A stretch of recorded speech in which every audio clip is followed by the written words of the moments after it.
বিশ্বের অন্যতম গুরুত্বপূর্ণ সামুদ্রিক বাণিজ্য পথ হরমুজ প্রণালী। এটি ঝুঁকিপূর্ণ হয়ে উঠলে বৈশ্বিক অর্থনীতি ও জ্বালানির সরবরাহ ব্যবস্থা গভীর সংকটে পড়বে, যা থেকে মুক্তির উপায় নেই বাংলাদেশেরও। দেশে এলএনজি আমদানির স্বাভাবিক কার্যক্রম ব্যাহত হওয়ার বড় শঙ্কা দেখছেন অর্থনীতিবিদরা।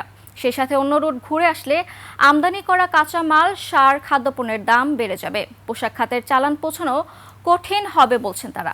সাদিয়া লাবনীর রিপোর্ট। আবারও অস্থিরতার মুখে বিশ্বের অন্যতম ভূ রাজনৈতিক স্পর্শকাতর অঞ্চল মধ্যপ্রাচ্য। ইরান ইসরায়েল সংঘাতে ব্যাপক ঝুঁকিপূর্ণ হয়ে উঠছে বিশ্বের অন্যতম ব্যস্ত জলপথ হরমুজ প্রণালী। ৩৪ কিলোমিটারের দীর্ঘ এই জলপথ চিন্তা বাড়াচ্ছে বাংলাদেশেরও।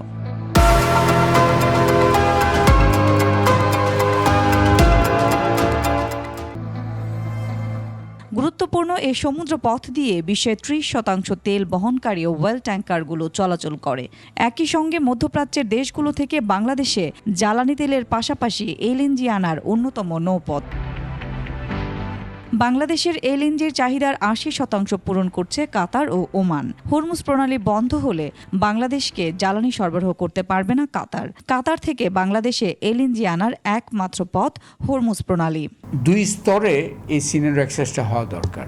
গুরুত্বপূর্ণ অংশীজনদের নিয়ে সরকারের একটা বড় ধরনের এই সংঘাতের ইরান ইসরায়েল যুদ্ধের প্রেক্ষিতে বড় ধরনের একটা নীতি আলোচনা হওয়া দরকার।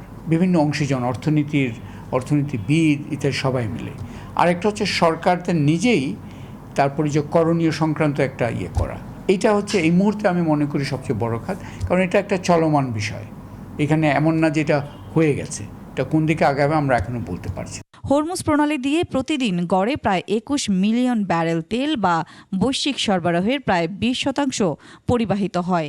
এই প্রণালী সাময়িকভাবে বন্ধ হলেও আন্তর্জাতিক বাজারে তেলের দাম অস্বাভাবিকভাবে বাড়তে পারে। বাংলাদেশের বিদ্যুৎ উৎপাদনের একটি বড় অংশ গ্যাস ও তেলের উপর নির্ভরশীল। আন্তর্জাতিক বাজারে মূল্য বৃদ্ধির কারণে বিদ্যুৎ উৎপাদনের খরচ বাড়বে, যার প্রভাব সরাসরি পড়বে শিল্প উৎপাদন, পরিবহন, কৃষি ও খুচরা বাজারে। হরমুজ প্রণালী বন্ধ থাকলে আমদানি রপ্তানিতে বিলম্ব ও খরচ বাড়বে। বাংলাদেশের রপ্তানির প্রধান উৎস তৈরি পোশাক খাতে ক্রয়াদেশ বাতিলের ঝুঁকি তৈরি হতে পারে বলছেন সংশ্লিষ্টরা। সাদিয়া লাবনী, একুশে টেলিভিশন, ঢাকা।